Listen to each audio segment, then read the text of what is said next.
We've got a lot to dive into, but first, can you imagine the guilt that neighbor feels for calling police to Jefferson's home? He saw an open door and did what we're supposed to do when we think something's not right. But when the officers arrived, things went so very wrong. Here's Rebecca Lopez.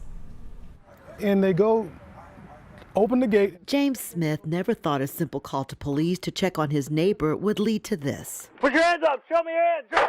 I'm devastated because people say, well, James, it's not your fault. You're not your fault.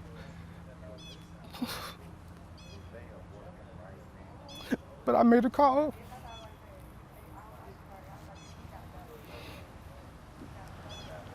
I made the call because I thought that they were going to do what I called them to do, check on my neighbor.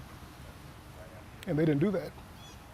He says he was sitting on his porch around 2 a.m. Saturday when he saw his neighbor's doors open, which is unusual. Initially, he says he crossed the street and got to the driveway. And I noticed all the lights were on, it was bright, and I didn't hear anything, didn't see anything. And because I don't have any weapon, I don't know who's in there, if anybody's in there. And I thought best to go call the police. So he called and waited for a squad car and planned to talk to officers when they got there. But he says it happened so quickly. And when it was over, his 28-year-old neighbor, Atatiana Jefferson, was dead. This is the most tragic thing in my life. Most tragic thing in my life. And there's no erasing that. It can't be erased.